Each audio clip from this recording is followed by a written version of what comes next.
Hi everyone, this is Sierra and welcome to Runa Passport Stories.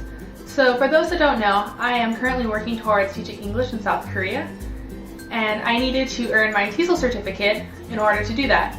Because there's so many things you have to do in order to go to another country and teach English. But I did it, yay! And if you want to hear about how it went and my reviews of the program I went through, there's going to be a completely another video about that, so you can check it out.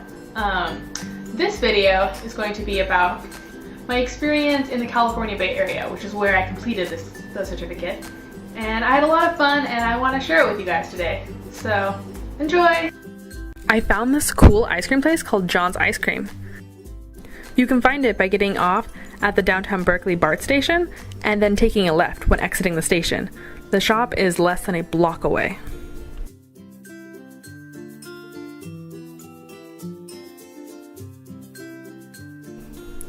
John's had lots of flavors, with most of them being the typical flavors that most ice cream places have. But there were some notable exceptions to the regular, such as Mace Queso, corn and cheese ice cream. Yes, corn and cheese ice cream.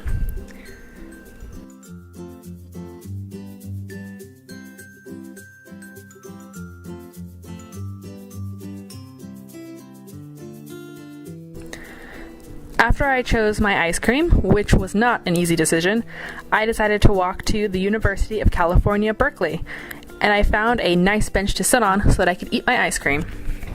I am currently in UC Berkeley, which I'll turn this camera around so you can see. Yep. And so what I got was, if you can see that, I got the sweet potato, the ube, which some of these flavors you guys might have, but I haven't tried these ones. And so there's the ube, and then there's the, what did they call it? I think it was something like coconut pandan or something like that.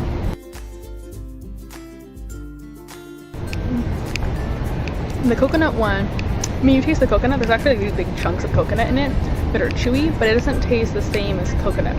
It tastes almost like what I imagine the texture of like aloe would be if you eat like the aloe leaves. It doesn't sound very appetizing, but it's actually really good. It's a nutty flavor, which I don't know why it's nutty, but it's very fresh, almost like a little bit of green tea kind of feeling to it. For the ube, the purple one is the sweet potato with taro. I'm not sure what taro is, I'll look it up later. It's sweeter than the green one. It's sweeter. It doesn't taste like sweet potato. Not like how I think sweet potato would taste. It does have like a starchy kind of flavor to it, but it's very smooth, almost smoother than other ice creams. It's not heavy, it's just more starchy tasting. It's sweet, so it's really hard for me to figure out how to describe that. I like them both, and they go pretty well together. After I finished my ice cream, I decided to explore the campus. UC Berkeley is beautiful, with lots of trees and 2 creeks going through it. I was able to walk through their famous Sather Gate, which my photo does not capture how pretty that gate is. The next day, one of the women I stayed with very kindly drove me across all the bridges. This is the Bay Bridge, and I was able to get great views from it as the sun started to set. On one of my last days there, the women I stayed with all took me out to Benton's Creamery, which is another ice cream place. The sizes of the ice cream were huge, but they were totally worth it. I decided to order a black and tan, which had homemade fudge and homemade caramel sauce in it. It was so good. On my very last day in the Bay Area, I decided to explore San Francisco. I chose to start my day at the Dragon's Gate, which is the beautiful entrance to Chinatown. Not too far past the gate, I found a man playing traditional music who allowed me to record him.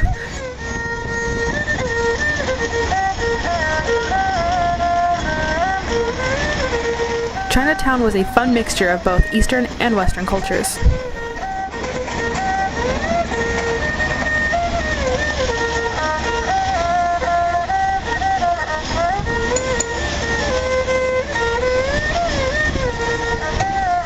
I was told to go to Golden Gate Bakery to try their famous custard pies. I found out when I got there that they were only selling mooncakes in honor of the upcoming Moon Festival. I found a cafe where I got a yummy passion fruit green bubble tea and tried my mooncake. The mooncake had a dense filling that reminded me of peanut butter and honey, but less sweet. I found that the center of the cake had an egg yolk. It was super salty and bright orange. It also seemed to have been candied. I found it an interesting experience, even though it wasn't something I particularly enjoyed. At the Golden Gate Fortune Cookie Factory, I was able to watch the cookies get made. North of Chinatown, I found St. Paul's Catholic Church. I was stunned by how regal it looked. I was fortunately able to go inside. I continued north until I reached Fisherman's Wharf. On Pier 39, I found lots of shops.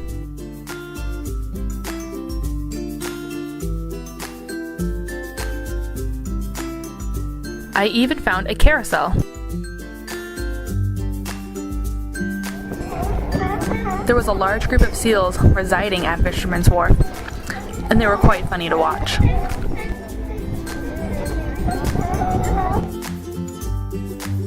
After Fisherman's Wharf, I headed back to a BART station. It was time for me to catch my flight back home. As you can see, my time there was pretty fun, and the people I stayed with were amazing. One of the women that I stayed with when I was at Fenton's Creamery, she bought me this t-shirt.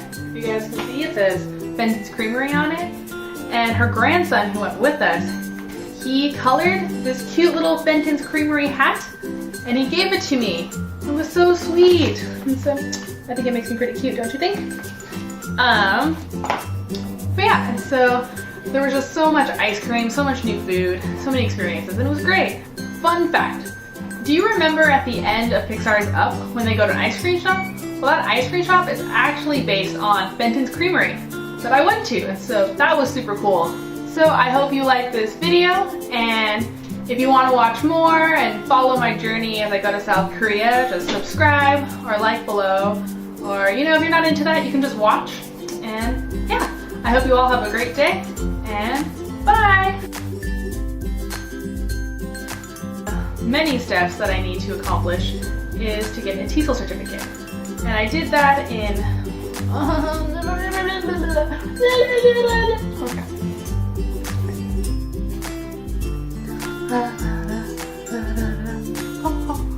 Let's try this again. Take 2.